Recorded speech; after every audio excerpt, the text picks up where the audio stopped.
cristão, casado e pai de 4 filhos, fundador do Grupo Laus Deu, mentor e palestrante, há mais de 16 anos transformando vidas através de consultorias e mais de 40 mil horas de estudo, consolidou seu conhecimento em diversas áreas, incluindo planejamento estratégico, gestão de pessoas, marketing e desenvolvimento de negócios, nutrição esportiva, neurociência e inteligência emocional combinando com princípios cristãos. Hoje, como apresentador do Laus Deu Podcast e imagem e semelhança do Criador, eu sou o Anderson Florenzano. Antes de começar aqui, deixar um recadinho pessoal, tá?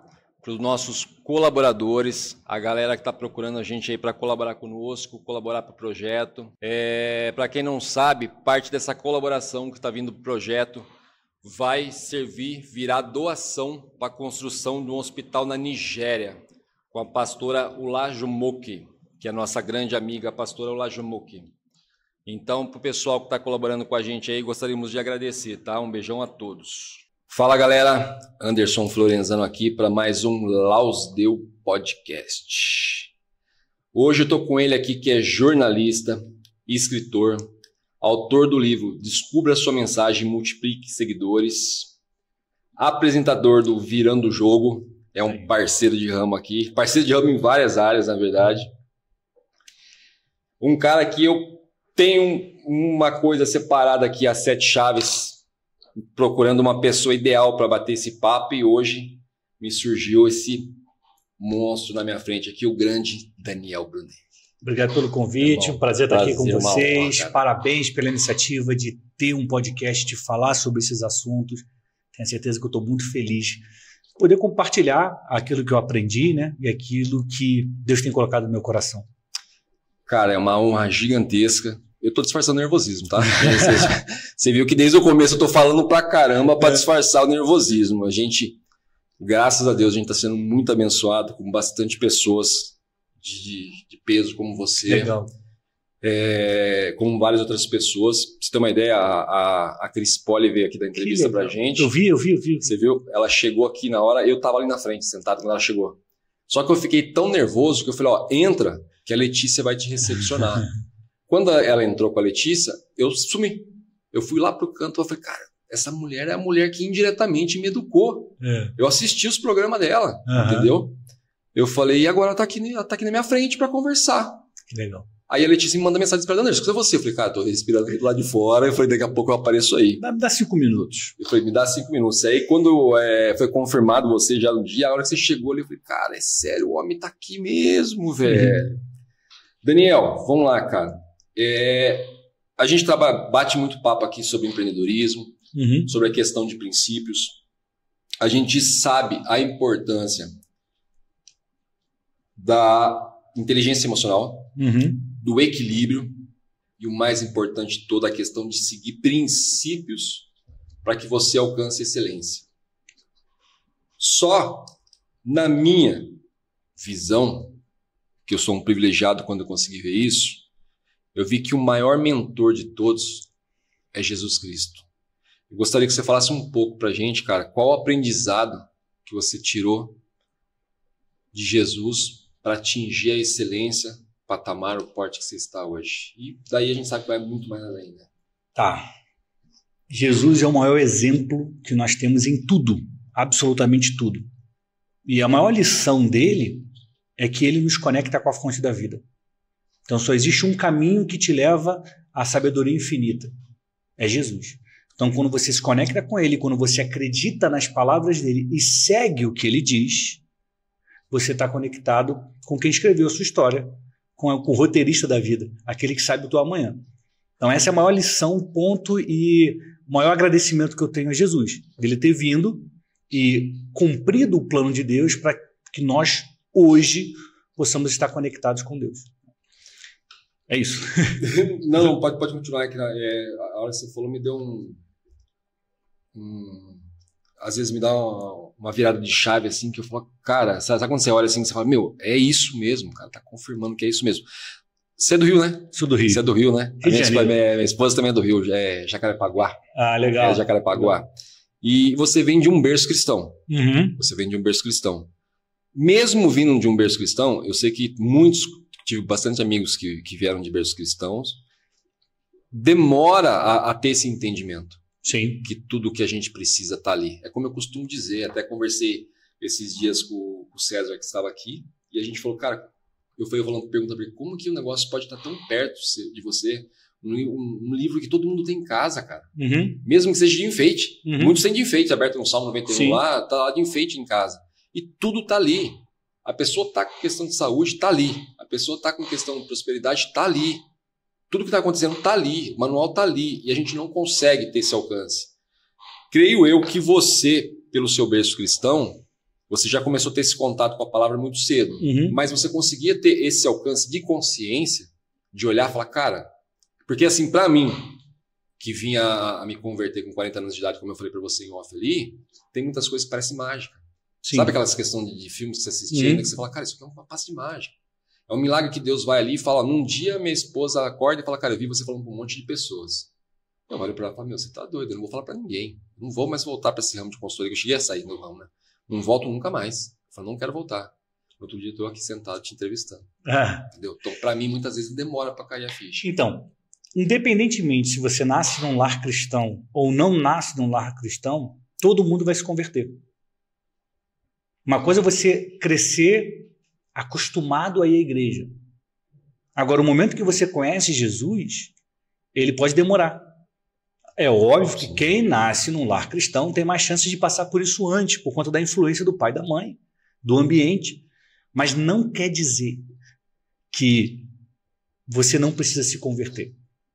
Vou te dar um exemplo das pessoas que seguiram Jesus. Jesus escolheu 12 pessoas para andar do lado dele. 12.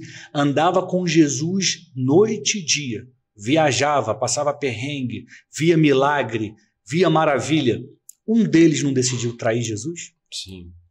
Um deles, apesar de ter vivido no melhor ambiente que se podia viver na época, ele decidiu um outro caminho. Entrou para a história como o maior traidor de todos. Então, eu cresci num lar cristão, filho de pastor, neto de pastor, mas eu demorei a entender o que está na Bíblia. E quando eu entendi, isso que é interessante, quando a conversão acontece, aí você fala, cara, isso aqui é real. Então você não faz mais porque alguém te disse para fazer. Você faz porque você aprendeu o que tem que fazer. E logo, tudo que tem de paralelo já não faz sentido. Porque você sabe que não funciona. Sim. Então, não é um privilégio ter nascido em berço cristão. Agradeço muito a Deus, Ele me escolheu para fazer isso. Mas não é porque você está nos acompanhando, não, mas eu não nasci em berço cristão, não se preocupa. Eu mesmo nasci. Você está vivo agora, você tem a chance de estar ouvindo essa mensagem e de começar algo novo. Talvez os seus filhos nasçam num berço cristão por conta de você, e vai ser lindo, maravilhoso. Mas o mais importante, independentemente disso, é que a gente conheça Jesus como Ele é. Né? E Jesus não é...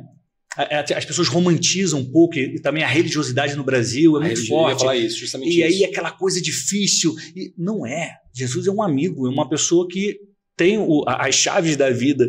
Ele sabe o que você precisa fazer, ele sabe o que dá certo. E se você ouvir e praticar, as coisas acontecem. Uma coisa que eu acredito que foi o meu tempo. Eu precisava, como eu comentei com você ali em off, uma coisa que eu aprendi, que eu precisei aprender foi o perdão. Acredito que foi o meu tempo, eu vim a me converter com essa idade, mas a minha busca sempre existiu. Só que uma das coisas que eu acredito que me afastou um pouco de eu descobrir isso mais cedo era essa questão da religiosidade. Por quê? Eu venho de uma mãe que era idólatra, como eu falei para você, minha casa aparecia, não sei se você já viu a Aparecida do Norte, pensando que eu estou lá na feira vendendo, minha casa parecia aquilo. Mas era dela, próprio dela, e era uma coisa que eu me sentia mal. E a minha mãe pregava um Deus que ficava lá em cima sentado num trono, fez errado, pum, joga lá na raio esse cara aí. Deus castiga. Deus castiga. Nossa, Deus cara, castiga. Chegou um dia que assim, eu fiquei revoltado. Dentro de uma igreja, eu lembro até hoje, eu questionei, falei, cara, eu fiquei olhando para a igreja, olhava para um lado, olhava para o outro. Falei, mano, eu falei, isso aqui me faz sentir mal, chegar aqui e ver um cara crucificado, sangrando, ver um santo, que eu nem sei o nome desse cara aí, com uma flecha no peito, ver o outro ali, todo ensanguentado. Eu falei, cara, não me sinto legal nesse lugar. Ela conseguiu me levar até os 13 anos de idade para a Aparecida do Norte. Chegou uma hora eu falei, não vou mais. Não vou mais. Eu entrava um negócio que chama Sala dos Milagres lá. Tenho, assim, respeito à crença de todo mundo, mas eu passava mal. Eu passava mal com aquilo, cara. Que assim, eu acho que é uma energia tão negativa que entra ali dentro. Lógico, todo mundo está entrando ali para procurar cura, parece que eles abandonam ali nas crenças dele. Uma energia muito ruim. E isso fez eu me afastar. Demorou muito para eu ter essa proximidade, para eu ter essa intimidade com Deus, justamente para essa questão. E conheço muitos que acontece a mesma coisa. Entendeu? Acontece a mesma coisa. Pra gente, ó, é como eu falei, quando eu montei isso aqui, o intuito do podcast era o quê? É levar a mentoria, o conhecimento para aquelas pessoas que simplesmente não têm acesso, né? Porque o que acontece? Eu prefiro fazer isso aqui para 1000 pessoas, passar o dia aqui gravando para 1000 pessoas ver do outro lado, do que dar de graça para muitos que eu já dei e não deu um pingo de valor. Claro. Então, assim, para aqueles que estão assistindo a gente, para a gente humanizar isso de uma forma que eu costumo sempre dizer assim, né? Deus já veio e deixou claro para a gente que existe o bem e o mal. O leigo não entendeu. Aí vem a ciência. Então vem cá, quando você assiste o jornal, vou explicar. Ó, existe o positivo e o negativo. O leigo não entendeu. Aí vem o velho sábio lá daquela casinha humilde, daquele casebre, e fala, olha, tem um lobo mau e um lobo bom dentro de você. Qual que se alimenta? Que eu falo que o ser humano hoje em dia está assim. Você tem que chegar o mais próximo possível dele. Então, para a gente humanizar isso, cara, devido à excelência que você alcançou e vai alcançar mais ainda em nome de Deus, eu queria que você falasse, por exemplo, cara, você é um jornalista de renome. O que Cristo te ensinou a ponto de você despertar a excelência no jornalismo? A minha história com o jornalismo ela começa com 13 anos. Eu estava indo para a escola, eu era um adolescente. Eu passei em frente à banca de jornal. E aí eu vi uma notícia. Meu time tinha sido campeão no domingo anterior. Aí eu olhei para aquela capa, a foto grande, o título, e falei, é isso que eu quero fazer quando crescer. Eu quero escrever sobre a emoção das pessoas. Naquela época eu achava que ser jornalista era escrever sobre a emoção das pessoas. Eu não tinha uma noção, tinha 13 anos. E aí eu fui para o colégio. No ano seguinte a gente começou a fazer um jornal no colégio. Eu me formei, fui para a faculdade. No segundo período eu comecei a estagiar e não parei mais de trabalhar. Eu trabalhei 17 anos como repórter, como jornalista profissional. E uma coisa que me motivava era... A Bíblia diz, né? Deleita-te no Senhor e Ele realizará os sonhos do seu coração. Salmos 34. Esse era o sonho do meu coração. Meu sonho do coração do menino Daniel era ser jornalista. E eu consegui realizar esse sonho. Eu me formei, eu entrei no jornal pequeno, depois eu cresci, depois eu fui para um dos maiores jornais do Brasil, trabalhei lá 11 anos da minha vida, ganhei prêmio, trabalhei numa coluna social respeitada pra caramba. Eu realizei o sonho do meu coração. E isso tem a ver com fé, com não desistir, e com acreditar que se aquilo que você quer é justo, é certo e não faz mal a ninguém, você pode pedir a Deus que Deus vai te dar. Você acredita que... Porque assim, você tem uma voz ativa, né, no jornalismo. Uma voz bem ativa quando você entra no jornalismo. Você acredita que esse foi o meio que Deus usou para que você levasse a palavra? Eu acredito que esse foi o meio que Deus me permitiu me formar. Então, se hoje eu tenho um estúdio de podcast em Alphaville, se hoje eu consigo produzir livros para as pessoas, se hoje eu consigo ajudar na comunicação das pessoas, é porque eu passei 17 anos sendo treinado como um repórter. Então eu sei fazer perguntas, eu sei as respostas, eu sei como responde. Ah, porque eu sou um gênio? Porque eu estudei, eu comecei como um menino inseguro, eu aprendi, eu chorei, eu tive raiva e eu não desisti. Então eu aprendi a me comunicar e a produzir. Quando você trabalha em jornal, né, às vezes nos filmes é muito bonito, né? Ah, o jornal, que lindo, a redação maravilhosa. Mas ali, quando dá 10 minutos e tem que fechar o jornal, as pessoas começam a gritar, entrega a página, solta a página, cadê, tá errado aqui o português? Então eu aprendi apanhando, aprendi com pressão, aprendi que eu não podia errar uma informação porque eu estava escrevendo sobre pessoas importantes. E hoje, todo esse aprendizado eu uso no meu dia a dia, para ajudar as pessoas a se comunicarem melhor, para elas entregarem com excelência. Então eu acredito que Deus ele conhece a nossa história, ele sabe o que você está passando, o que você vai passar. E ele te coloca em situações para que você seja treinado para o seu propósito. Eu fui treinado para o meu propósito. E hoje, glória a Deus, eu estou cumprindo ele. Parte dele, né? Espero cumprir ainda mais. E na verdade é tudo ligado, né, cara? Uma coisa com a outra. Você, jornalista, você já ganhou nome. Você ser escritor, você já ganhou nome. Então, assim, de qualquer forma, você tem uma voz muito ativa, com peso para levar a palavra de Deus para as pessoas.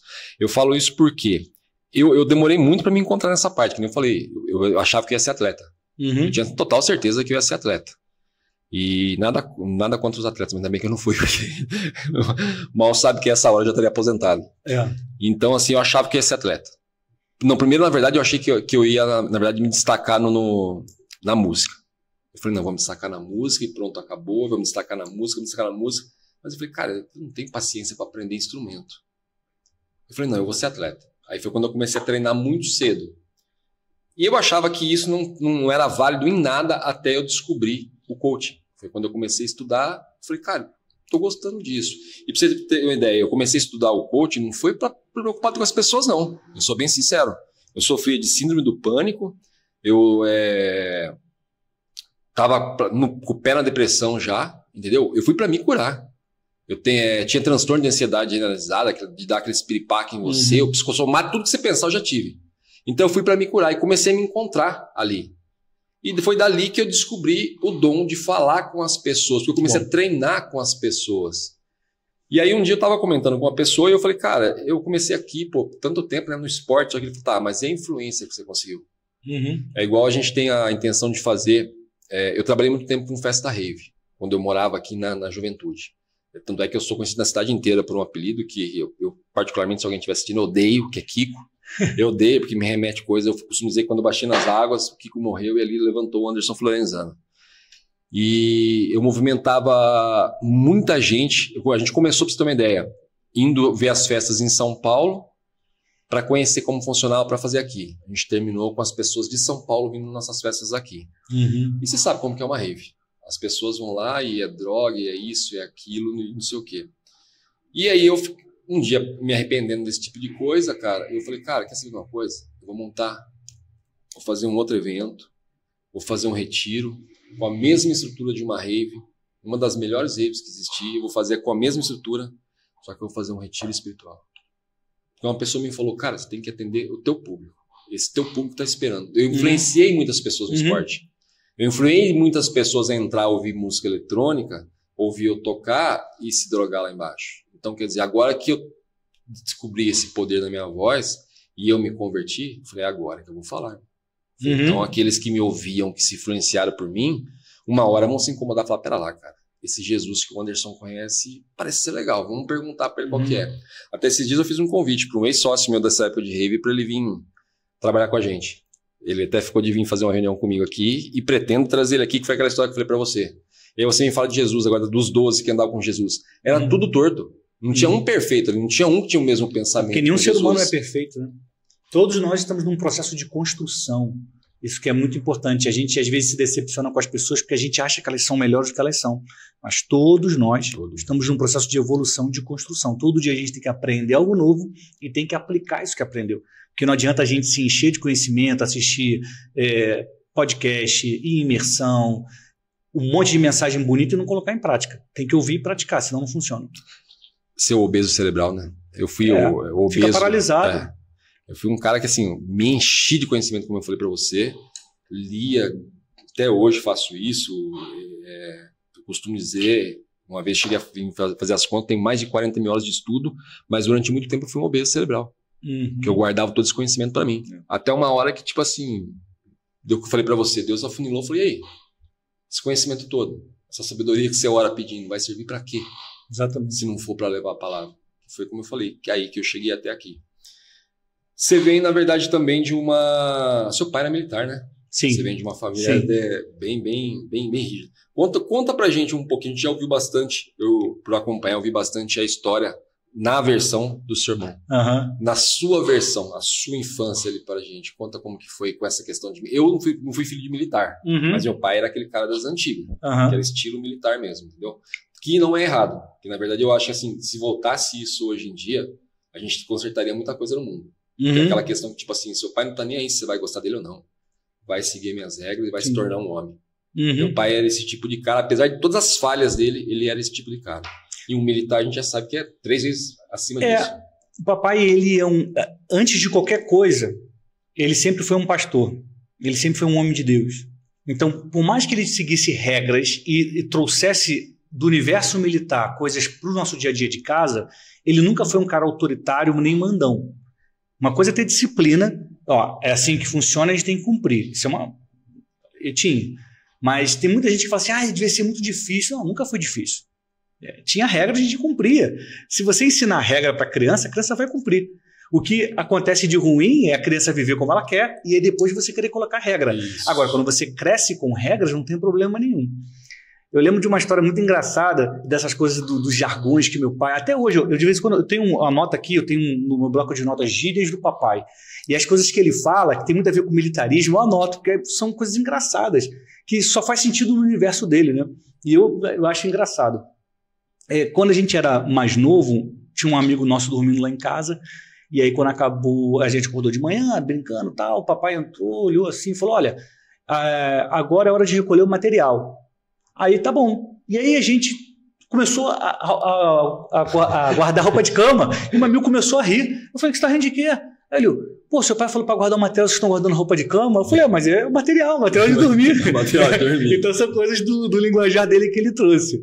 Mas, cara, a gente teve uma infância na Zona Norte do Rio de Janeiro, que não é uma área nobre, nem afastada das áreas nobres. Eram 3 filhos nos anos 80, o Brasil vivia aquela superinflação, aquela loucura.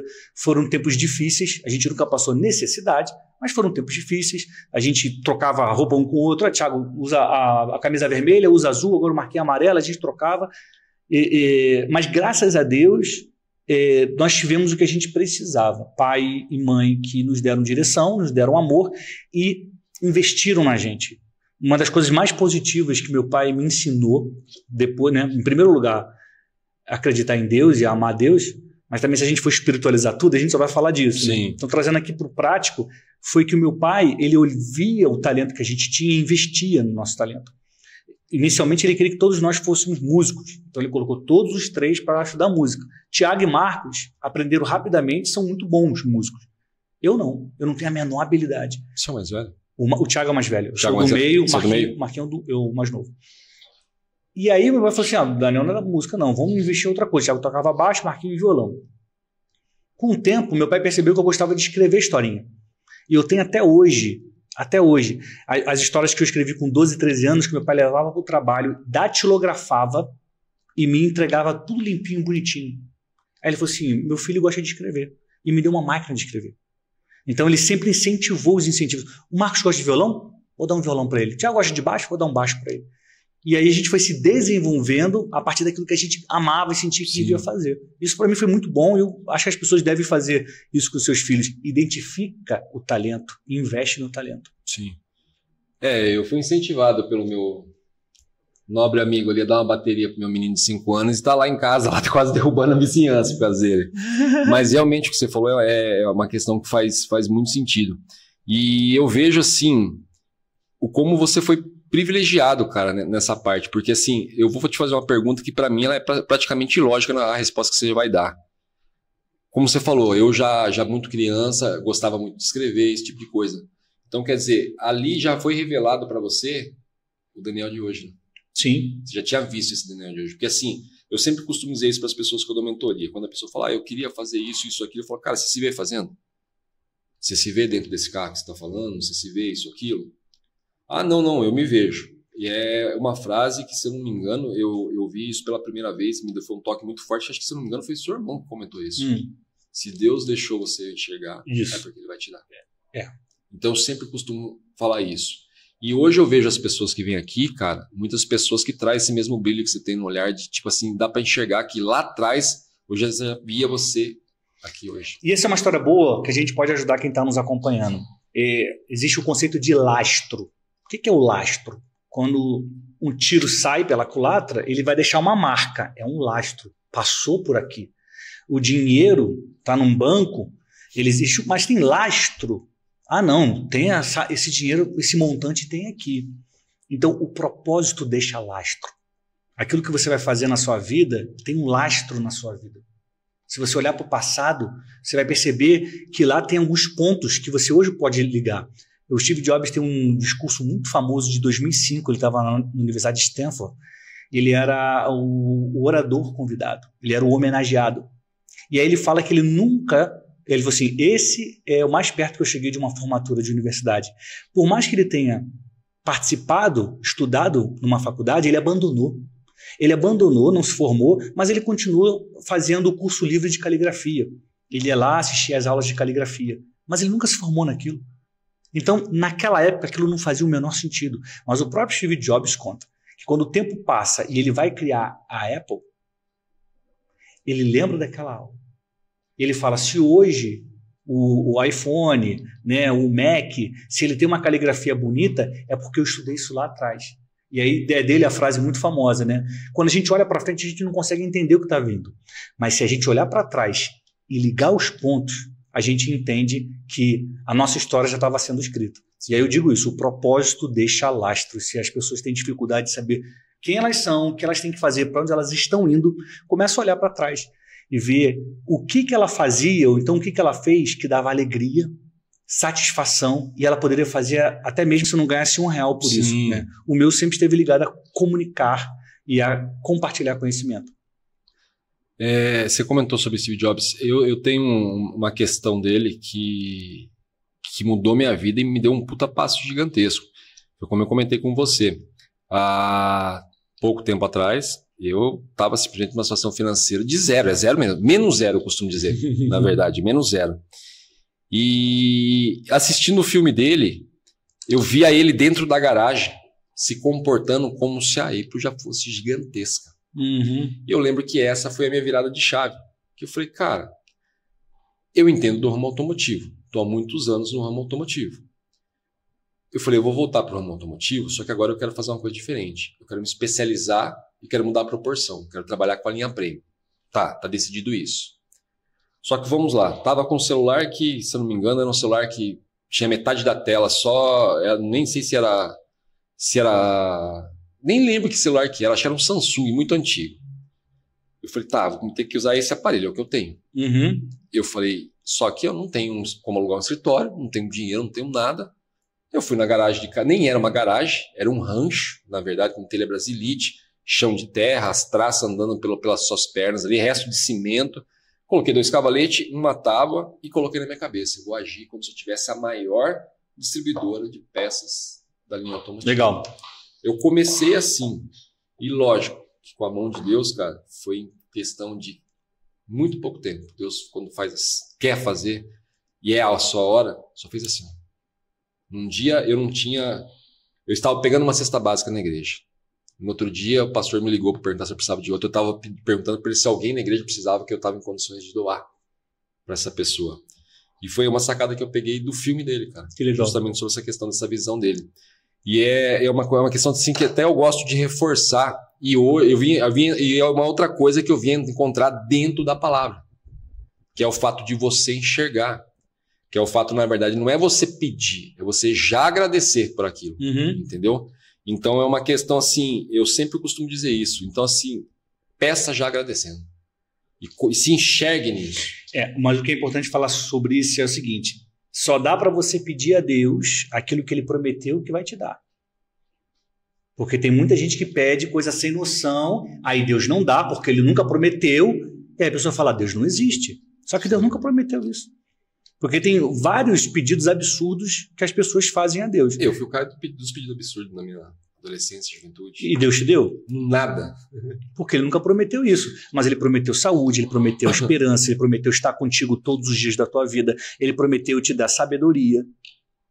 A Bíblia tem vários versículos que te ensinam como encontrar sabedoria. Ela não está disponível no mundo dos viventes, então você tem que pedir a Deus. Então você pede, Salomão pediu, recebeu. Então, se a gente pedir aquilo que Deus pode nos dar e prometeu nos dar, aí a gente recebe.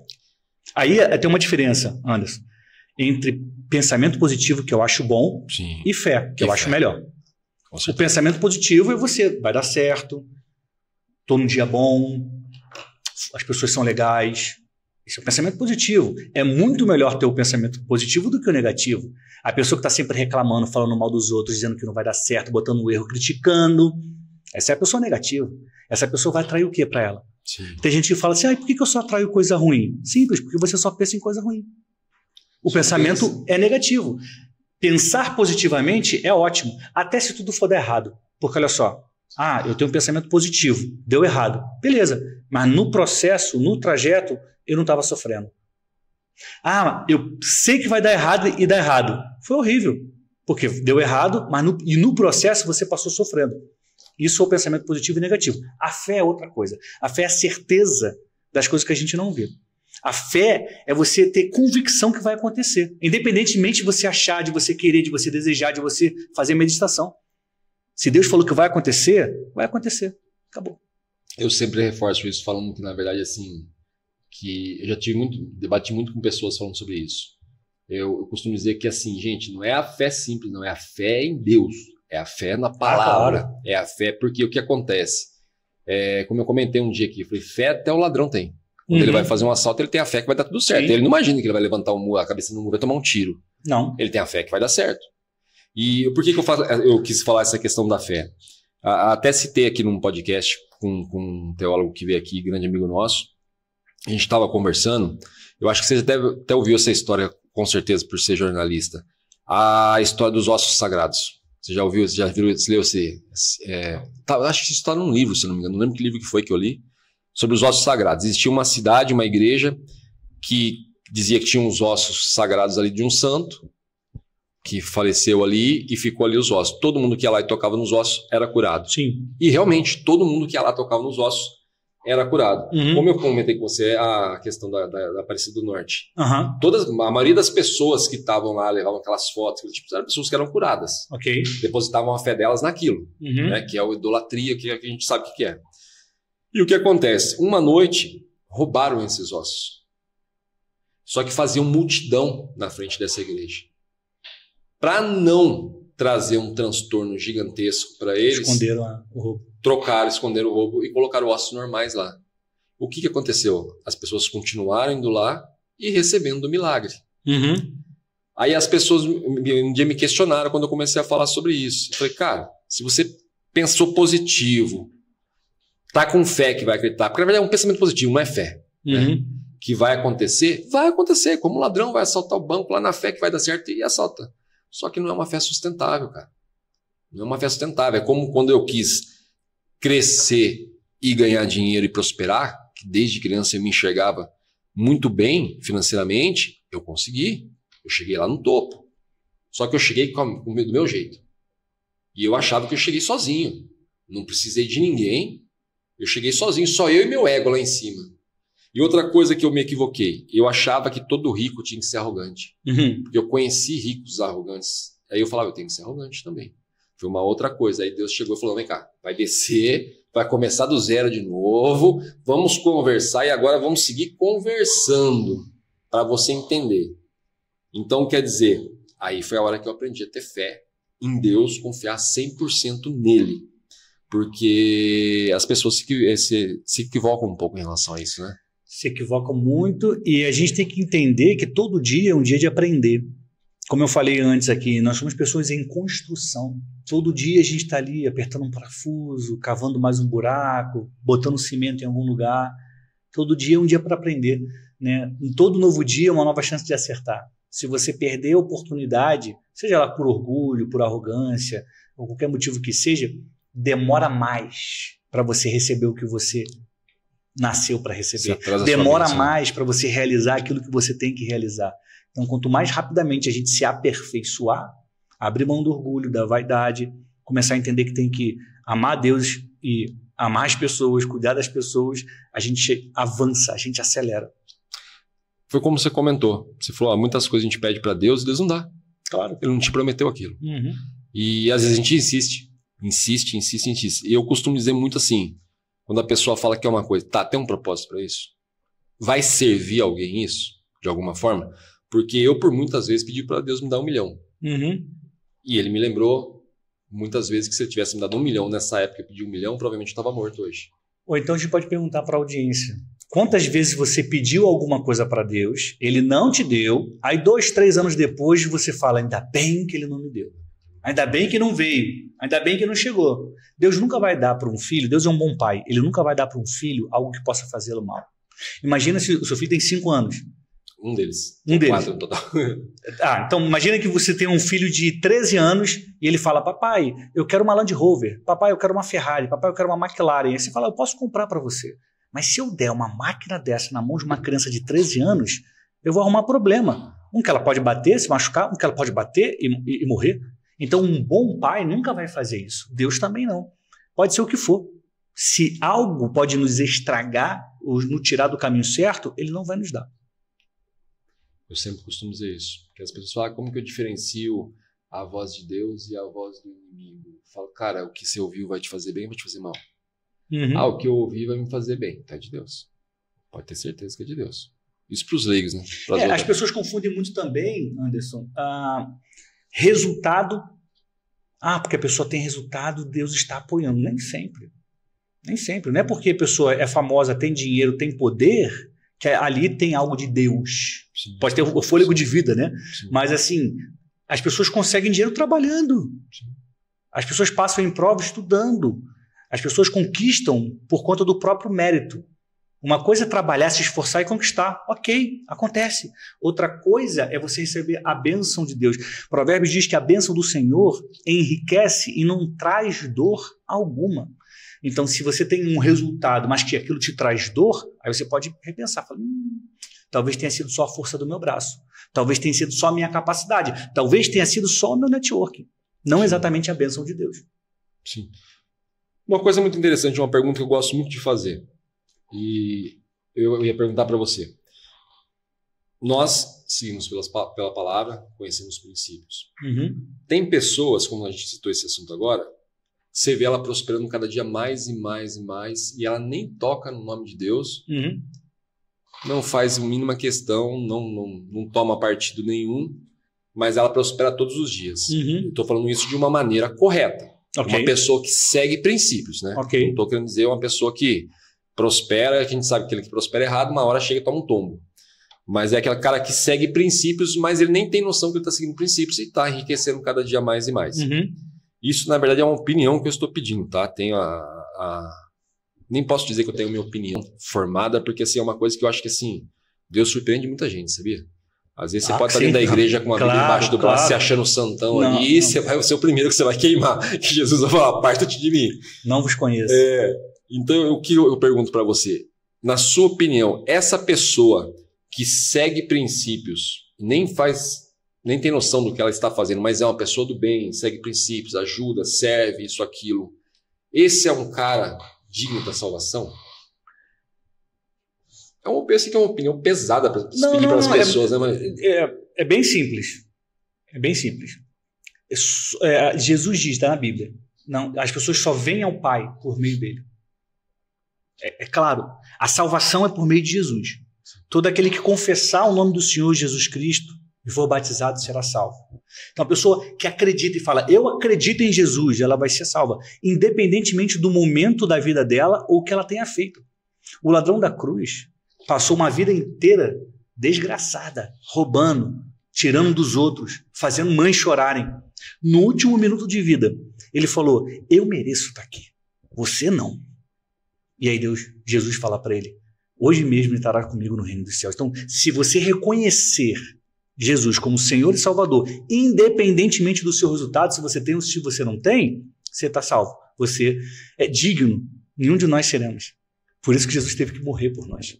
Então, se eu sou bom, sou um bom pai, se eu sou um bom irmão, não importa. Nada que eu faço, ou que eu venha a fazer, vai me fazer merecer a salvação.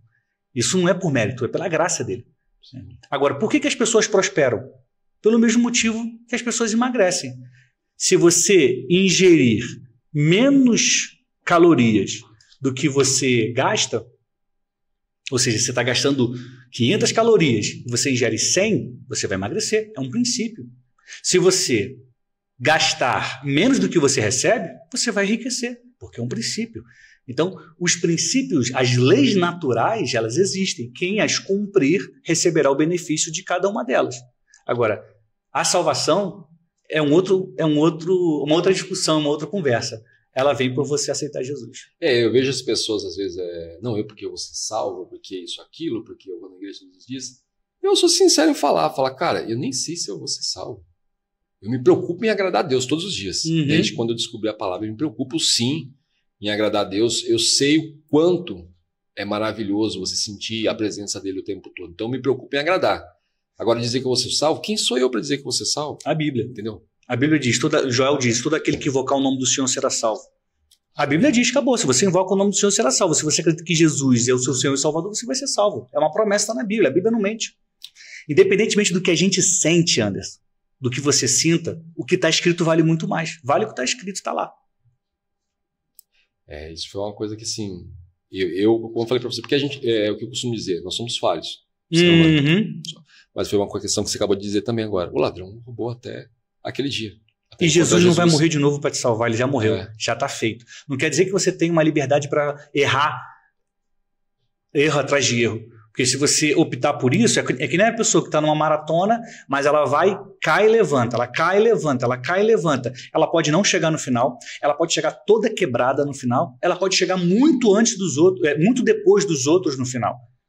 O ponto é, existe um momento em que se você levantar e falar, eu não quero mais cair, me ajuda, ele te ajuda. Agora, aí é a questão do orgulho. Muita gente não entende o orgulho que está na Bíblia. O orgulho que é o soberbo, é o cara que ignora as pessoas, que se acha bonzão. Não. O orgulho é você achar que você não precisa de Deus, que você não precisa de Jesus. Não, eu resolvo, eu tomo as decisões, eu vou empreender, eu vou fazer, eu estudei, eu sou... Isso é orgulho. Eu não preciso de nada para ser feliz. Isso é orgulho. Aí quando a pessoa, eu não preciso de ajuda, eu não preciso de ninguém. Se você não precisa de ninguém, Deus está aqui, ó. Então caiu, aí eu sei levantar, então vai lá. Agora, se você fala, não, eu caí, não quero cair de novo, não, Deus me ajuda. Bota do meu lado pessoas que vão me ajudar, que vão abrir os meus olhos, renova o meu espírito. Eu tenho orado, todo ano quando acaba, eu faço uma lista de alvos de oração e eu oro o ano inteiro por isso. Eu fiz 6 esse ano. Um deles é baseado em Salmos 50, 10, que diz, dá-me um coração puro e um espírito inabalável. Todo dia. Davi pediu isso para Deus, depois que ele pecou. Você já pecou? Eu também não. Você está nos acompanhando, você já pecou? Tá, então, Davi, depois que cometeu o pecado terrível que ele cometeu, ele fala, Deus me dá um coração puro e um espírito inabalável. E eu tenho pedido isso. Não é porque a gente conhece a Jesus, que a gente vai à igreja, que a gente usa a Bíblia debaixo do braço, que você não vai fazer esse tipo de pedido. Quem fez isso foi Davi. Com certeza. E eu estou lá todo dia. Dá-me um coração puro e um espírito inabalável. Para que ele me aperfeiçoe, porque eu mesmo não consigo. Com certeza. Uma questão que a gente até comentou, que a gente estava falando sobre a questão de julgar, né? Hoje, assim, as pessoas estão perdendo muito tempo. E eu acho que, assim, julgamento, na verdade, é uma perda de tempo. Por quê? É muito fácil você apontar para o teu amigo e falar, cara, você bebe. Isso não é de Deus. Eu até costumo ser chamado de duro quando eu faço isso. Quando as pessoas fazem isso perto de mim, é pedir para tomar um coice. Porque o que acontece? Aquele aponta pro outro e fala assim, pô, você bebe, isso não é coisa de Deus. Aí o Arthur fica, cara, você tá gordo. Desde quando isso é de Deus, está escrito na Bíblia. Fala primeiro de você do que dele. Eu falei, então assim, presta atenção. Você fuma. Cara, você comete adultério, você traz sua esposa. Entendeu? Então, assim, eu costumo dizer. E as pessoas acabam perdendo tempo. Deixa eu falar do Daniel ao invés de falar de mim. Eu, hoje em dia, eu costumo dizer que eu tô numa idade, eu tô com 47 anos. Não é nem por questão da idade, não. É um despertar que deu em mim que eu não perco mais 1 minuto, cara. Assim, se eu ver que a pessoa tá tomando o meu tempo, não vai me acrescentar. Ou aquelas conversas que ficam rodeando, que é uma conversa que eu detesto, aquela conversa que você encostar em fila, a pessoa fala, caramba, e o Palmeiras, hein, cara? Tá calor hoje, né? Eu já olho e falo, eu não gosto de futebol. Não tenho nada para falar sobre futebol porque eu não gosto. E as pessoas me criticam por isso, porque não existe um brasileiro que não gosta. Eu não gosto. E joguei bola, tá? Joguei bola um tempão. Joguei no... Torceu por algum time na infância que deixou um trauma ali. Não. Depois a gente descobre aqui quando entrar no intervalo. Mas na verdade, quando eu digo, é porque assim, eu já vi muitas pessoas brigarem por causa de futebol, uma coisa assim. Aí eu acabei perdendo interesse, cara. Não com interesse em praticar o esporte, que me chama, eu vou, com a maior boa vontade. Mas se fala, cara, vamos assistir um jogo? Não vou. Cara, vamos lá no tal estádio, vai ter lá São Paulo, não sei quem. Não vou, velho. Não vai pegar eu, não vou. Esquece que eu não vou. Então é uma questão que não me pega. Cara, fala um pouco como aqui nosso intuito é trazer coisas que despertam, que tiram a escama do olho das pessoas. Fala um pouquinho pra gente do seu livro, cara. Eu não tive o privilégio de ler ainda. Sou um cara que eu faço fila pra ler de livros assim, que eu não tô mais prometendo pra ninguém. Fala, cara, tal dia que eu vou ler o seu, tá? Porque eu realmente amo ler, velho. Vou fazendo aquela pilha de livros, assim. Cheguei a ler 2 livros no mês, como falo, por semana, mas lendo ao mesmo tempo, parte da manhã leia um, parte da tarde leia outro. E pretendo ler, porque assim, o título é muito chamativo. Fala um pouquinho pra gente desse livro, cara. Maravilha. Eu estava em Israel, na cidade de Cafarnaum, no ano de 2018. E aí o guia que estava nos conduzindo pela cidade olhou e falou assim, foi aqui que Jesus começou a falar em público. E eu, jornalista, cresci lendo a Bíblia, me dei conta de, falei, caramba, Jesus se comunicava. Mas por que ele começou a falar em Cafarnaum? Porque se você for lá hoje, é uma cidadezinha que não tem absolutamente nada. E as pessoas só param lá porque Jesus um dia esteve lá. Porque se não fosse isso, não haveria motivo pelo qual você entrar em Cafarnaum. Falei, por quê? Que aqui era o lugar que Jesus começou a falar em público. E aí eu fui estudar. Como jornalista, cristão, falei, deixa eu entender aqui a estratégia de comunicação de Jesus. E eu passei 2 anos pesquisando e escrevendo, pesquisando e escrevendo. Quando chegou na pandemia, em 3 meses eu concluí o livro. Né? E a gente lançou em 2021. Qual é a conclusão que eu cheguei? Que Jesus é o maior comunicador de todos os tempos, o maior influenciador de todos os tempos. Como é que pode um homem, no século 0, no Oriente Médio, começar a falar e as palavras dele atravessarem os séculos, cruzarem os oceanos e chegarem até a gente? Naquela época não tinha Instagram, não tinha YouTube, não tinha podcast, não tinha microfone, não tinha como gravar a voz, não tinha como fazer foto. Como é que pode ele começar a falar e as palavras dele se espalharem? Aí tem gente que vai falar assim, não, porque a igreja obrigava as pessoas a acreditarem em Jesus. Olha só, a igreja católica surgiu 300 anos depois da morte de Cristo. 300 anos. Em 300 anos, muita gente é esquecida. Eu concordo com teve a cruzada, era obrigado, mas 300 anos depois. Como é que sobreviveu? Como é que a mensagem dele sobreviveu? Porque ele tinha uma estratégia de comunicação. E outra coisa, a mensagem dele era uma mensagem que transformava vidas. E quando as pessoas têm a vida transformada por algo, elas dão a vida por esse algo. E foi o que aconteceu. A mensagem de Jesus se espalha porque os discípulos estavam prontos a morrer por ela. Eles preferiam a morte do que negar e dizer que não existia. E aquilo começou a encher os olhos das pessoas, a comover. Se eles são capazes de seguir esse caminho até a morte, é porque deve ser bom. E aí a mensagem começa a se espalhar e mais pessoas vão acreditando e vai chegando a mais pessoas. Mas por que Jesus escolheu Cafarnaum? Porque Cafarnaum, Jesus, como todo mundo sabe, nasceu em Belém, né? Foi a estrela de Belém que levou os sábios até lá. Ele cresceu em Nazaré, tanto que ele é chamado de Nazareno, mas foi em Cafarnaum, na região da Galiléia, que ele começa a ficar, a expor as suas ideias, a entregar a sua mensagem. Simples. Cafarnaum era, naquela época, uma cidade muito maior do que Nazaré.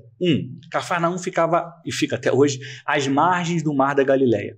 Então, as pessoas que lá estavam, ouvindo alguém em Cafarnaum, quando atravessavam o mar da Galiléia, tinham a chance de levar essa mensagem.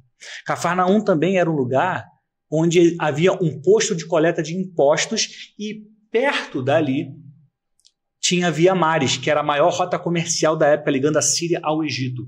Então, os grandes mercadores daquela época, comerciantes daquela época, eles passavam da África para a Síria, da Síria para a África, paravam em Cafarnaum para pagar o imposto. Quando eles entravam na cidade, quem estava falando? Jesus. E além disso, que é o quarto ponto, né? Via Maris, coleta de impostos, Mar da Galileia, havia em Cafarnaum uma centúria, que é um quartel dos soldados romanos, né? Do Império Romano, que tinha pelo menos 100 soldados. Então, olha só, olha como Jesus foi estratégico. Os pescadores daquela região, os galileus, ouviam Jesus e levavam para o outro lado, para outra margem. Quem vinha da África, quem vinha da Síria e passava por lá, ouvia Jesus falando e levava a mensagem de Jesus. E os romanos ouviam Jesus ali e levavam para Roma. Cafarnaum era um grande centro e era um ponto onde a mensagem podia se espalhar. Então ele começa a falar ali e a mensagem dele vai pegando esses caminhos. E o que eu desafio você que está nos acompanhando é definir qual é a sua Cafarnaum. Se você trouxer para o mundo de hoje, é um Instagram, é o YouTube, é o X, é o quê? É um podcast. Onde que você vai entregar a sua mensagem? Existe uma Cafarnaum para você. E a sua decisão é organizar a sua mensagem e entregar aquilo que você sabe. Porque eu tenho certeza, tem muita gente que precisa ouvir o que você tem para dizer. O jornalismo te deu, eu costumo dizer, muitos braços, né, cara, de voz ativa. Ele te puxou ele se estendeu, como se fala, em muitos galhos. E hoje você está em quantos empreendimentos hoje em dia? Você é envolvido em quantos projetos? Eu tenho uma empresa chamada Infinitus, em Alphaville. E lá a gente cuida da jornada da influência. Dentro dessa empresa nós temos vários projetos. Tem a produção de podcast, produção de livro, produção de imersão, de material didático para as imersões, a mentoria para que a pessoa aprenda a falar em público, a saber qual é a mensagem dela. Então é isso, escrever livro, podcast, fazer evento, tudo na área de comunicação. Um fruto do jornalismo. Entre aspas, é um fruto do jornalismo, que dá mais voz ativa ainda. Eu não considero um fruto do jornalismo. Como eu falei, eu acho que o jornalismo foi a minha preparação. Sim, é isso mesmo. Foi a minha preparação, me preparou para isso. Então, se eu consigo hoje escrever um texto em pouco tempo e bom, é porque eu fui preparado para isso. Se eu consigo ter uma ideia de roteiro rápido, é porque eu fui preparado para isso. Tá? Então, passei muitos anos fazendo isso. Então, é um fruto desse amadurecimento, dessa jornada, com certeza. Tudo foi um degrauzinho ali a mais acrescentando. Assim, cara, eu vejo eu tinha já ideia dos seus projetos, da maioria dos seus projetos eu já tinha pesquisado, tinha visto, e assim, eu vejo o quanto você é privilegiado, cara, em todos os seus projetos poder pregar a palavra, passar a palavra e passar princípios, cara, porque o podcast está há quanto tempo no podcast? Cara, então, a empresa tem 10 meses. Tá que nem a gente, tem 10 meses, a gente começou, eu tenho um sócio, o Atila Lira, que é um grande amigo, que a vida me deu, que Deus me deu, que Deus uniu a ele. A gente teve uma ideia de criar. Eu acho que a gente convidou ele. Reforça para ele lá. A gente teve a ideia de criar empresa porque eu não queria ter uma agência nem uma produtora. Eu falei, cara, eu tenho uma ideia, Deus me deixou caminhar e aí ver um monte de coisa. Eu acho que a agência e a produtora, elas entregam algo muito legal, mas é só um algo, é só uma peça. Eu quero montar o quebra-cabeça das pessoas. Então, quando a gente abre a empresa com um nome. É uma turbina de influência. É uma produtora? Não. É uma agência? Não. É uma turbina de influência. Quando o nosso cliente chega lá, ele tem a possibilidade de começar em uma das portas e, no meio da jornada, ir aumentando o número de entregas. Então, não é só um livro, não é só um podcast. É uma jornada. E é isso que a gente faz. Temos 10 meses que estão aí. Caramba, cara. Eu achei que tinha mais tempo, na verdade. Eu achei que tinha muito mais tempo. Mas como eu falei, é a voz, é o poder da sua voz. Você é um cara que vai falar, não tem quem não vai te ouvir. Se uma pessoa fala assim, não conheço, você quem que é, você tem que apanhar. Porque assim, não tem como, você está em todos os lugares falando, está em todos os lugares com a oportunidade de falar.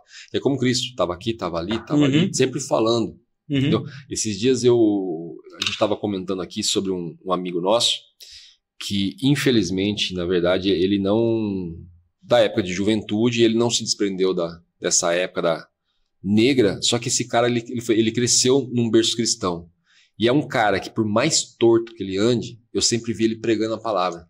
E a pessoa, na verdade, foi malhar ele para mim, né? Em relação a isso. Aí eu peguei, e a pessoa acho que não sabia que eu era cristão, depois ficou sabendo.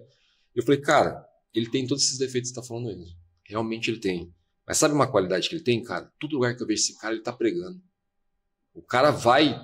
aonde for, não interessa o que está acontecendo, o quanto a vida dele está feia ali atrás, só que ele prega para essa pessoa. Se ele tiver a oportunidade de salvar alguém, ele salva. Velho, ó, eu tô desse jeito, me ignora. Vai atrás aqui, ó, desse manual aqui e veja esse manual. E Deus usa quem quer, né? Claro. Na verdade, Deus usa quem quer. E essa questão que eu falo para você, assim, aquela inveja branca. Eu falo, cara, eu chego a sentir uma inveja branca, que assim, é admirável mesmo o tanto de portas que Deus te deu por merecimento. Você contou tua jornada, tua história aí, por merecimento de falar em nome dele. Cara, eu vou te falar uma coisa que eu acredito hoje muito. Não tem, meu avô é um cara que orou muito, meu pai é um cara que ora muito. Então, muitas coisas que a gente vive hoje são fruto de oração dele. Então, não tem nem muito a ver comigo, nem muito a ver com o meu esforço, com a minha capacidade. Eu sempre agradeço meu pai, falo, pai, obrigado por você orar por mim. Hoje mesmo eu estava vindo para cá, ele mandou uma mensagem, meu pai, obrigado por você orar por mim, você ser meu amigo, eu quero deixar essa mensagem para quem está nos acompanhando, porque às vezes você pode falar, mas eu não tive um pai assim que nem o teu, não. Beleza, mas você pode ser esse pai. Sim, você pode começar agora a orar pelo seu filho, pela sua filha, você pode encher o pote de oração deles, transbordar, para que eles possam viver esses grandes dias. E, cara, tem a misericórdia de Deus, né? Nem eu, nem você, nem ninguém, a gente merece o que ele faz. Mas ele é misericordioso e a misericórdia dele se renova a cada manhã. Então, eu agradeço muito a Deus e ao meu pai e meu avô que sempre oraram pela gente. Essa questão que você falou é uma questão assim, conta muito, é muito importante mesmo, se você tiver o privilégio de ter um pai assim, intercedendo por você. Mas é a mesma questão que você acabou de falar. Eu não tive esse pai. Mas você pode ser esse pai. Você é esse pai. Só que, por incrível que pareça, cara, meu pai, eu amava meu pai. E por quê? Eu amei o meu pai, eu comecei a amar demais o meu pai quando eu descobri que, indiretamente, ele me educou. Por quê? Tudo que eu vi ele fazendo, eu falava, não vou fazer igual. E ele mesmo falava que eu não ia fazer igual. Entendeu? Que nem o meu pai, ele fumava. Ele usava drogas e fumava. Só que um dia eu lembro que ele me deu um tapa no meio da cara, que eu cheguei, eu tinha acabado de perder um amigo num acidente de moto, e eu cheguei com o olho tudo vermelho. E ele imaginou que eu tivesse fumado. Eu até contei isso aqui num podcast faz bastante tempo, no comecinho. E ele pegou, quando ele abriu a porta para eu entrar, ele me deu um tapa no meio da cara que eu virei. Eu falei, cara, o que é isso? Perdeu a cabeça? Ele falou, você fumou, né? Eu falei, fumou o quê? Ele falou, não, você fumou. Eu falei, eu conheço quando a pessoa fumou. Eu falei, eu sei que você fumou. Eu falei, que isso, cara? Eu falei, acabei de perder um amigo. Eu falei, você tá louco? Eu fumei o quê? Aí ele falou, bom, se eu souber que você tá fumando, você vai ver. Eu ainda comentei, falei, você pensa que ele pediu desculpa? Nunca. Ele devia pedir desculpa? Jamais. Porque, indiretamente, nesse dia, ele me educou. Eu falei, cara, ele pode ter um negócio torto, levando a vida torta, mas ele não quer que eu leve. Então, quer dizer, se eu olhar ele e fizer o contrário, eu vou ser o pai que ele não foi. Sim. Porque ele pode não ser esse pai. Como eu costumo dizer, às vezes a pessoa fala assim, eu não nasci de família rica. Tá, não é culpa sua. Mas se você não for rico, a culpa é sua. Eu não gosto nem de falar rico, se você não for próspero, porque na verdade assim, a riqueza não é só dinheiro, é tudo, né? Sim. É prosperidade em tudo. Na verdade, meu casamento não foi bom porque eu não tive uma boa referência. Por quê? O que acontecia? Seu pai com sua mãe brigavam muito? Então não brigasse com a tua mulher, claro, pô. Você sabe qual é o final da história, não precisa Não repetir. brigasse com o teu marido. Entendeu? Hoje todo mundo está falando muito esse tema e defende muito esse tema, e eu passei a defender porque eu concordo plenamente com isso. É aquela questão, casou no impulso? Irmão, casou. Eu levo a questão do casamento muito a sério, aquela questão até que a morte nos separe. Eu demorei um bom tempo para casar, eu tive muito tempo para pensar em casar. E como eu falei, quando eu casei, ninguém me colocou uma faca no pescoço para eu casar. Eu casei por decisão. Eu olhei e falei, não, eu quero. É isso que eu quero casar, quero construir família. Ótimo. Não vamos ser hipócritas e falar que o casamento é perfeito, que ninguém tem atrito. Tive muito atrito, só que aprendi todos os dias. Entendeu? E a questão é, quando eu casei e vi os atritos, briguei. Só que eu entendia que, meu irmão, eu quis casar. Agora eu aguento a bronca. Porque é muito fácil falar, vamos separar. Eu quero me separar, pronto, acabou. Só que a verdade é como eu falo para todo mundo. Às vezes eu dou muita mentoria para casais.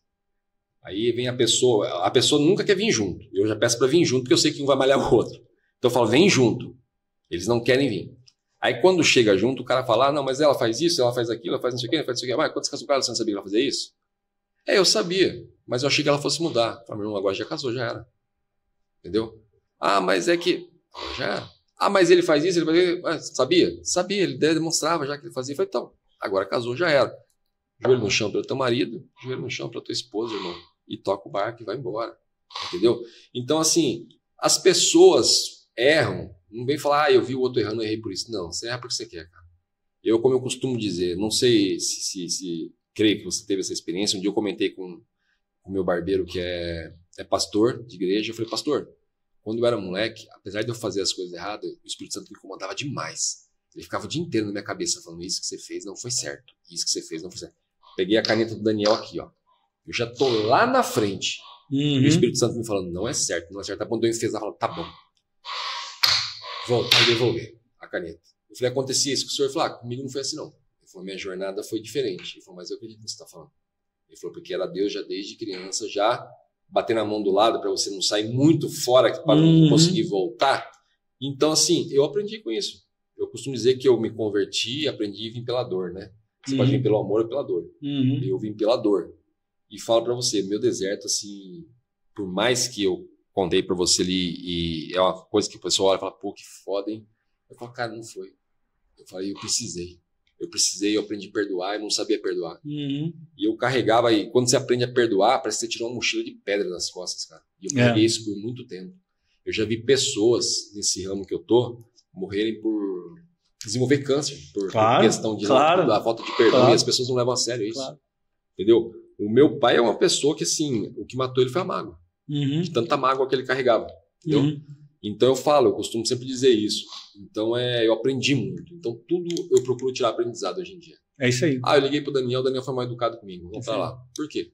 O que será que eu fiz? Será que ele pediu alguma coisa pra mim? Eu acabei falhando? Pô, ele pode estar no dia mal. Vou fazer o seguinte, vou dar um tempo, depois eu vou ligar e perguntar se ele precisa de alguma coisa. Então dá pra tirar um aprendizado. Essa é uma das grandes lições da vida. Quando a gente enfrenta uma dificuldade, a gente fica desesperado e fala, por que está acontecendo comigo? Deus, só eu aqui que estou passando por isso. Então, a pessoa perde tempo lamentando, sofrendo, quando ela deveria gastar todo o tempo dela se perguntando o que eu tenho que aprender com essa situação. Aí eu falo para as pessoas, olha, você já sofreu. Foi um abandono, foi um fim de relacionamento, foi uma quebra financeira, você já sofreu. Se você não tirar uma lição disso e ensinar as pessoas a porta da saída, aí você vai ter sofrido à toa. Mas se você tirar uma lição que vai impedir que alguém caia no mesmo buraco que você caiu, aquilo já serviu para você ajudar alguém. Então já não foi à toa o sofrimento. Sim. Serviu para você aprender. A gente sempre pode aprender com as situações da vida. Com certeza. Eu lembro que eu fiz um mendigo, não gosto de falar mendigo, um morador de rua, chorar um dia, que eu parei meu carro e eu estava descendo numa loja de peixes, que eu ia escolher alguns peixes para colocar no lago ornamental que eu estava fazendo. E a hora que eu desci do carro, ele já me abordou. Ele estava com a cara toda machucada, ele estava meio embriagado, mas ele falou com muita educação comigo. Se eu tinha algum dinheiro para arrumar para ele. Eu falei, cara, vou arrumar dinheiro para você, você vai beber, correto, né? Então, a gente nem precisa mentir. Ele falou, não vou mentir não, é para isso mesmo. Eu falei, tá, mas vai resolver alguma coisa? Ele falou, você tem outra solução para resolver? Eu falei, tenho, Deus. Aí ele pegou e falou assim, cara, eu vou falar uma coisa para você, não me leve a mal não. Ele falou, mas Deus não gosta de mim. Eu falei, por que você está falando isso? Não, ele não gosta, cara. Ele falou, ele não gosta de mim não, ele não me ouve. Ele falou, eu oro e não me ouve. Eu falei, tá, você ora, mas você está orando ainda? Eu falei, você já parou porque você acha que ele não te ouve? Aí ele falou, não, cara, hoje em dia eu já nem oro mais, porque eu sei que ele não me ouve, ele não gosta de mim. Eu falei, então deixa eu te falar uma coisa, tá vendo esse chão aí onde você tá pisando aí? Esse chão mesmo aí onde é uma ciclovia, nesse mesmo lugar onde você tá aí, ele falou, tô. Eu falei, há 3 anos atrás, eu tava pegando uma bolacha que tava caída nesse chão pra eu comer, porque eu tava sem nada pra comer em casa. Eu falei, eu não tô brincando, eu falei, eu juro pra você. Eu falei, eu tava pegando um negócio do chão, disfarçadamente, abaixei falando que ia amarrar o tênis, sozinho, na rua, dando disfarçado. Pus a mão em cima e peguei uma bolacha pra comer, que não tinha nada na mesa. Eu falei, hoje eu tô descendo do carro que você acha que é um carro que eu tenho dinheiro pra poder te dar agora. Então esse dinheiro que eu vou te dar, vem disso aí. Aí ele pegou e encheu ele de lágrimas e falou assim, mas como assim? Eu falei, cara, acontece que assim, mesmo achando que ele não me ouvia, que ele não gostava de mim, eu continuei orando. Muito bom. E eu orava mesmo, eu falo que eu orava. Sabe quando você ora meio revoltado, chorando, revoltado? Colocava a cabeça, eu lembro até hoje, colocava a cabeça no vaso sanitário e ficava orando revoltado. Eu falava, eu vou orar, porque a palavra fala que eu tenho que orar e continuar buscando. Mas tá doendo. Eu falei, cara, tá doendo isso que eu tô passando. E quando eu falei isso pra ele, cara, ele começou a chorar. Ele falou, cara, eu não sei se eu vou corrigir a minha vida, mas você me deu uma tapa na cara agora que assim. Eu falei, eu tô falando sério.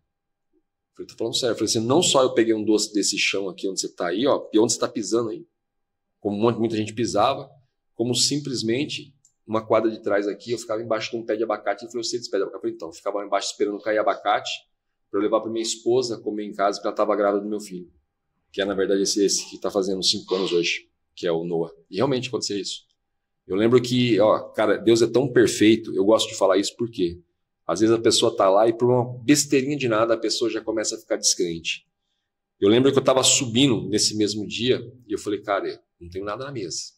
Preciso levar, eu costumo dizer que meu filho foi criado no abacate, na barriga da minha esposa.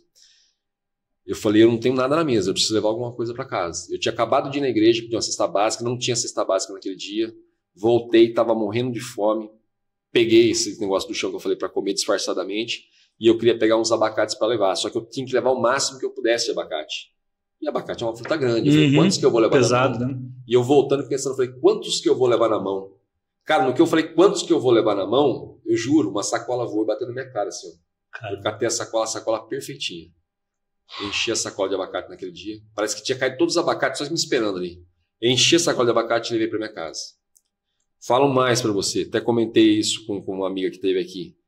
Um dia nessa rua, onde eu falei pra você que eu passava muito chorando aqui, eu tava indo levar minha esposa fazer um pré-natal. E a gente tava sem nada na mesa, tinha acabado o gás aquele dia, a gente tinha cozinhado a última coisa que tinha num fogão tipo churrasqueira. A gente colocou a grade do fogão, colocou as coisas em cima e cozinhou, e não tinha mais nada. Eu fui levar ela no pré-natal, quando a gente foi entrar no posto de saúde, eu vi uma caixa, fechadinha assim na rua, uma caixa grande fechada. Só que aquela caixa me chamou a atenção, porque ela não parecia lixo, ela estava fora da posição onde eu tinha que ficar uma lixeira. Falei, que estranho isso, né, cara? Mas eu olhei e falei, bom,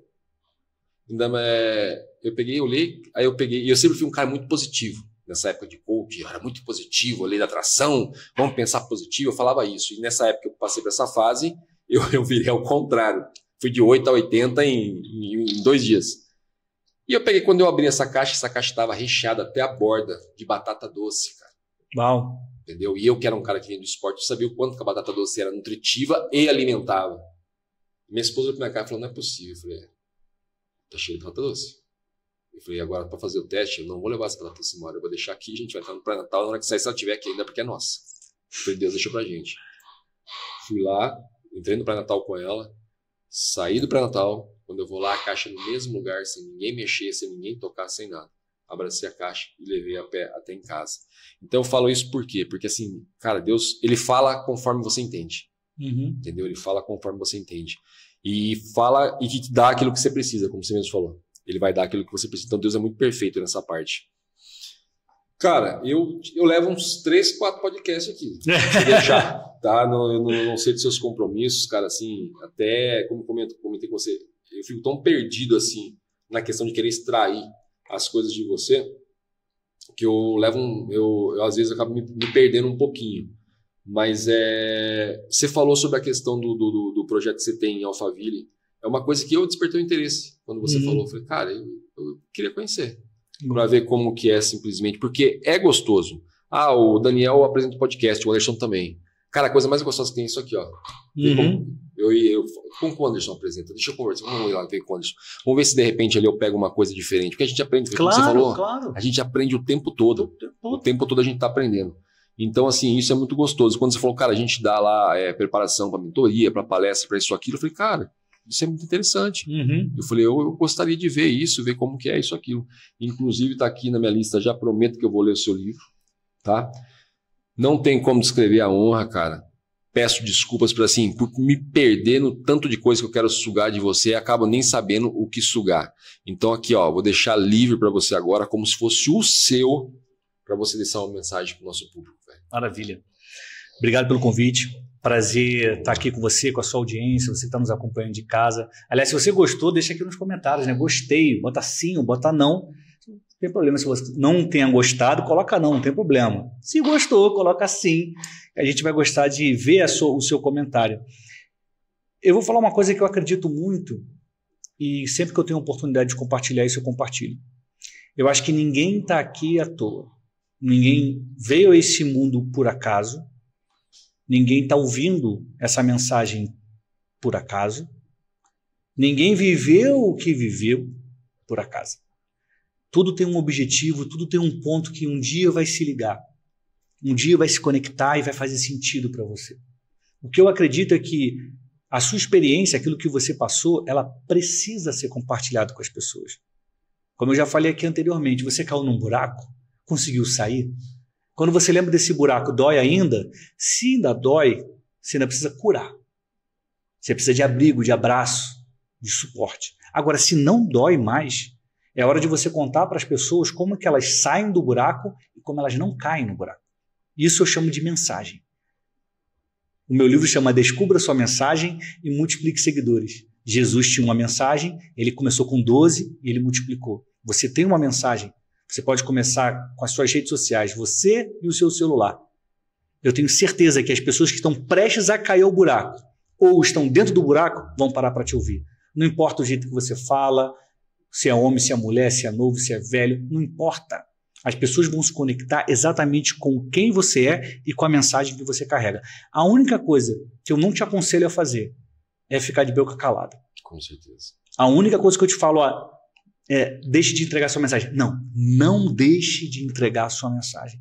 Começa a contar às pessoas Quem é você, o que você faz, para onde você está indo. Muita gente precisa ouvir o que você tem para dizer. Que Deus te abençoe, te proteja e ilumine o seu caminho. Você falou uma coisa bem interessante agora que eu não vou deixar passar, é que para muitas pessoas pode não fazer sentido a conversa que a gente teve aqui, mas com certeza, se a gente tocar já do outro lado, já é importante. E uma coisa que eu vou falar para você agora, você vai dar risada e vai concordar comigo. Quando a gente fez o convite para você vir, todo mundo fala a mesma coisa pra gente, tá? Juro pra você, todas as pessoas que passaram por aqui falaram a mesma coisa. Porque assim, a cidade, se eu falar pra mim que você conhecia já, eu vou falar pra você, você tá falando sério, não conhecia. Ninguém conhece. Se eu falar Campinas, você vai conhecer, se eu falar Olambra, você vai conhecer, sim. se eu falar até Cosmópolis, você vai conhecer. Falou Arthur Nogueira, você nem sabe onde que é. Então o pessoal já não sabe quem que é. Então quando a gente fazia o convite pras pessoas, todo mundo vinha, ninguém negava de vir.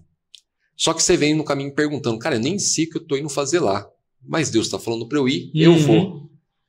Praticamente não foi isso que acontece quando você recebe um convite e fala, cara, eu nem sei, cara, o que eu vou falar direito, eu nem sei o que eu vou fazer lá, mas eu sei que Deus está me mandando. Então, quer dizer, é por isso que eu falo, com certeza uma mensagem muito importante você trouxe e está tocando alguém do outro lado. Meu propósito de vida é compartilhar conhecimento. Eu aprendi isso durante a minha jornada. Então, onde eu tiver a oportunidade de compartilhar aquilo que Deus colocou dentro de mim, eu vou fazer. Pode ser no Rio de Janeiro, em Arthur Nogueira, no Pará, no Japão, do outro lado do mundo. Se eu tiver a oportunidade de cumprir o meu propósito, eu vou fazer, porque é isso que deixa a gente realmente feliz. Fazer o que a gente nasceu para fazer. Cara, te agradeço demais mesmo, te agradeço demais por uma questão que eu sempre abordo em todos os podcasts que eu falo. O mais precioso não é o dinheiro, a prosperidade não é o dinheiro, a riqueza não é dinheiro. A riqueza, na verdade, é o tempo. E falo isso para todos que vêm aqui, e falo isso com muita honra para você no momento agora, que é a questão de te agradecer pelo fato de você dispor do teu tempo para vir até aqui e dividir esse conhecimento com a gente. Eu posso me considerar Salomão, como eu me considero já, eu falo sobre Salomão, as pessoas vêm de longe me trazer riquezas, e esse tempo que você trouxe aqui agora, se ele não for aproveitado, é um tempo que não volta atrás. Então, quer dizer, tudo que você trouxe de conhecimento aqui, principalmente para o apresentador, que você não sei se você percebeu, muitas vezes você ficava falando, eu ficava só assim, só vindo, cara, isso que ele tá falando já deu uma virada de chave aqui. Então, te agradecer demais, meu cara, obrigado mesmo, que Deus multiplique, velho, essas portas Amém. Que eu vejo você aparecendo aí, que multiplique mesmo, cara, Amém. Porque você é um cara que, assim, cada porta que Deus te colocar ali, ele não vai se arrepender, e a gente já sabe disso, como você disse, teve um pai forte ali orando, até hoje orando ali, até hoje em cima ali. Então, assim, isso só vai se multiplicar. E que multiplique mais pessoas como você, que o teu aprendizado que você passa para as pessoas multiplique. Amém. Tá? Obrigado pelo convite, um prazer ter estado aqui com você. Gratidão mesmo. Galera, beijão a todos, paz e prosperidade. Até a próxima. Diante do trono, Senhor, quero levar meu sacrifício de louvor, as minhas mãos levantar.